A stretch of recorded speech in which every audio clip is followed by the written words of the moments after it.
Un boîtier externe pour accueillir tous vos SSD, avec des performances solides grâce au Thunderbolt 4 et à l'USB 4, avec des performances qui se maintiennent bien grâce à une bonne dissipation thermique, eh bien c'est ce que propose YotaMaster avec son boîtier M2 NVMe 40 Gbps. En tout cas, c'est ce qu'ils annoncent sur le papier. Mais alors qu'est-ce que ça donne dans les faits? Qu'est-ce qu'on peut vraiment espérer comme performance et comme qualité de refroidissement avec un boîtier qui est totalement passif et qui n'a aucun ventilateur? Eh bien c'est justement tout ce que je vous propose de découvrir aujourd'hui après le générique.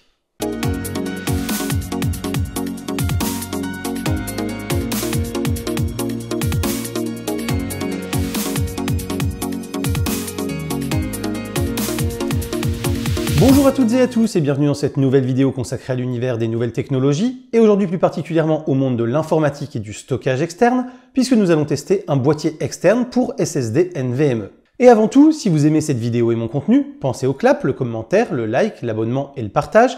C'est gratuit, ça ne vous prend que quelques secondes et ça m'aide beaucoup pour que YouTube voit que mon contenu intéresse et mérite d'être poussé aux autres spectateurs de la plateforme. Alors je remercie par avance tous ceux qui le feront parce que ça ne vous prend que quelques secondes. Pour votre confort, cette vidéo est chapitrée afin de vous aider à naviguer directement vers les parties qui vous intéressent le plus. Alors, ce boîtier est construit intégralement en aluminium et disponible en anthracite, argenté et rose. Il mesure 10,6 cm de long pour 5 de large et 2,3 d'épaisseur. Il est muni d'un port USB-C à côté duquel on retrouve une LED de statut. Il a un design effet diamanté sobre mais sympa, qui vient accompagné d'un câble USB-C vers USB-C UA de 30 cm compatible Power Delivery pour répondre à tous les SSD, même les plus gourmands. Et il est également compatible OTG pour pouvoir le connecter sur un smartphone ou sur une tablette et l'utiliser comme stockage externe pour ces dernières. On retrouve également dans la boîte un pad thermique et un dissipateur pour aider notre SSD à maintenir ses performances. Il est conçu pour accueillir les SSD NVMe de tout type, c'est-à-dire les BK et les B&MK, en norme PCI Express mais pas SATA et d'une longueur de 80 mm, ce qui en gros représente la quasi-totalité des SSD actuellement en vente en Europe. Pour ne pas vous tromper, il suffit de choisir des SSD indiqués comme étant au format 2280, c'est-à-dire 22 mm de large pour 80 mm de long. La capacité maximale des SSD pris en charge est de 4 Tera. Ce boîtier est entièrement plug and play et ne nécessite donc aucune installation de pilote. L'installation du SSD est également très simple puisque même le tournevis requis est disponible dans la boîte. Il suffit donc de l'ouvrir, de mettre en place le SSD, y placer le pad thermique après en avoir retiré les deux films plastiques protecteurs et venir clipser le dissipateur sur l'ensemble. Si votre SSD est neuf, il faudra bien évidemment passer par la case formatage via le gestionnaire des disques de Windows ou par l'équivalent Apple que je ne connais pas. Pour Windows, c'est disponible par un clic droit sur le menu Démarrer. Et si vous voulez plus d'astuces Windows comme celle-là, vous pouvez aller voir sur ma chaîne, il y a une série de vidéos dédiées à ce type d'astuces. Après quelques clics et secondes de patience, votre SSD est alors totalement prêt à l'emploi. Au niveau des performances, avec mon Crucial T500 Pro de 500 Go, qui ne fait pas partie des SSD compatibles testés par YotaMaster, je le précise quand même parce que ça peut avoir son importance, j'ai obtenu des vitesses de lecture qui allaient jusqu'à 3100 mégaoctets par seconde et des vitesses d'écriture jusqu'à 2800 mégaoctets par seconde. Donc on ne va pas se le cacher, c'est tout bonnement excellent en lecture comme en écriture, puisque l'on dépasse très largement ce que l'USB 3.2 Gen 2.2 peut faire, à savoir un maximum théorique de 2500 mégaoctets par seconde maximum, et c'est même supérieur aux 2700 mégaoctets seconde en lecture et 1400 en écriture qui étaient annoncés par la marque sur la fiche produit. Et donc pour une fois que l'on explose les chiffres annoncés par la marque quand on a regardé les spécificités techniques du produit que l'on a acheté, on ne peut que se réjouir de cela et féliciter YotaMaster qui ne survend pas son produit avec des chiffres complètement hors sol, obtenus uniquement en laboratoire et qu'on n'obtiendra jamais au quotidien chez soi en usage réel. Cependant attention, afin de maximiser vos débits avec ce boîtier, je ne saurais que trop vous conseiller d'activer l'option performance de votre SSD. Car si vous ne le faites pas, vous risquez d'avoir ce type de performance honorable mais beaucoup moins impressionnant et beaucoup moins performant. Et donc je vous montre comment activer cette option qui fait toute la différence. On se retrouve quelques secondes devant le PC pour vous montrer le chemin d'accès. On va faire un clic droit sur le menu Démarrer, Gestion des disques. Ensuite dans cette gestion des disques, on va prendre notre YotaMaster, donc là pour moi c'est le disque D ici, on va faire un clic droit, Propriétés. Ensuite ici on va aller sur Matériel. Dans la liste de matériel ici, on va reprendre de nouveau le YotaMaster. Donc si on a plusieurs disques, il ne faut pas se tromper. Pour le mien, c'est celui-là. Ensuite Propriétés.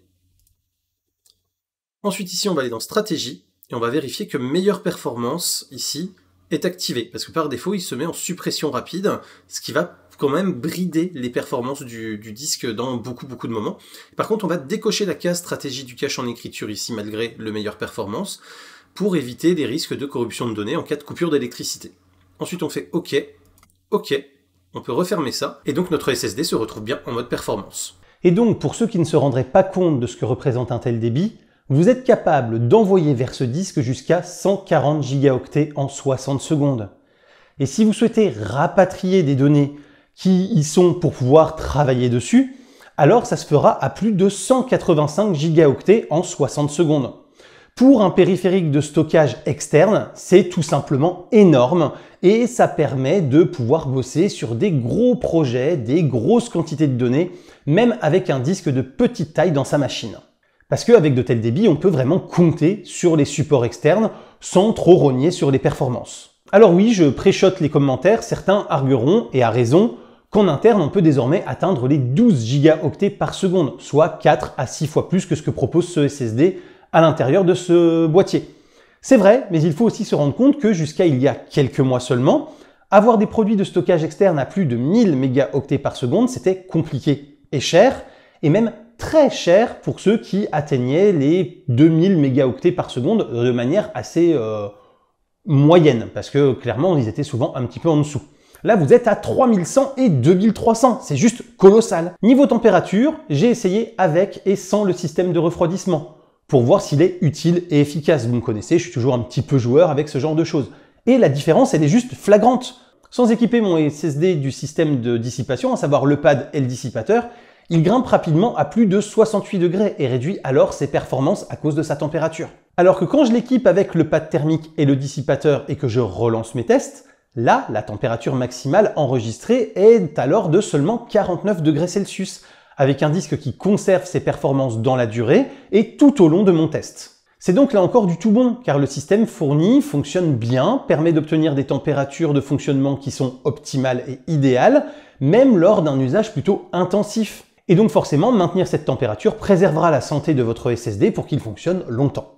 Et pour vous rendre compte à quel point j'ai quand même testé ce produit, mon SSD de 500 Go était tout neuf lorsque j'ai commencé ce test. Et j'ai fini le test avec près de 1 Teraoctet d'écrit, soit 2 fois la capacité du disque. Donc clairement, je ne l'ai pas épargné, je l'ai testé beaucoup, intensément, et vous savez que si ça suffit avec ce système-là, ça suffira dans tous vos usages. Le boîtier est vendu 100 €. Il vous permettra donc d'avoir un SSD externe avec des performances supérieures à la majorité de ce qui se trouve actuellement sur le marché, puisque la quasi-totalité des SSD externes se contentent encore de l'USB 3.2 Gen 2 ou 2x2 et plafonnent donc à 1000-1100 mégaoctets ou à 2000 mégaoctets par seconde maximum pour à peine moins cher en fait. Donc là, vous allez pour à peine plus cher, step up largement en termes de performance. Prenons quelques exemples, par exemple un Crucial X10 Pro de 2 Tera qui vous coûterait 215 € pour un débit maximum de 2100 mégaoctets par seconde. Alors qu'avec un T500 NVMe et ce boîtier, vous aurez votre SSD externe de 2 Tera pour 260 €, mais avec des performances de dingue par rapport au X10 Pro. Idem si on prend l'exemple d'un SanDisk Extreme Pro à 225 €, là encore pour du 2000 mégaoctets par seconde maximum en débit. Encore une fois, pour à peine plus cher, on va avoir des débits 50% supérieurs, c'est juste énorme. La seule contrainte, ce sera donc bien sûr pour l'exploiter pleinement, de disposer de ports USB 4 ou Thunderbolt 4 sur sa machine. Mais fort heureusement, si ce n'est pas le cas ou pas encore le cas, il fonctionnera très bien sur des ports USB moins rapides, avec lesquels il est entièrement rétrocompatible. Donc si vous avez de l'USB 3.2 Gen 2x2, 3.2 Gen 2 ou 3.2 Gen 1, eh bien vous pouvez l'utiliser. Vous n'aurez pas les performances que je vous ai données, mais vous aurez quand même d'excellents débits et au maximum des capacités de votre port USB. Nous voilà donc arrivés au terme de cette vidéo qui j'espère vous aura plu et vous aura appris des choses.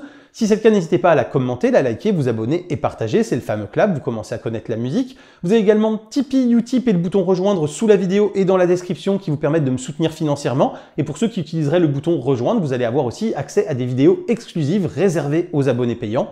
J'espère en tout cas vous revoir rapidement sur cette chaîne pour d'autres vidéos photos, techno, informatique et jeux vidéo qui font le contenu de la chaîne au quotidien. D'ici là, continuez de rester curieux et de regarder des vidéos sur YouTube. Salut à tous, bye bye.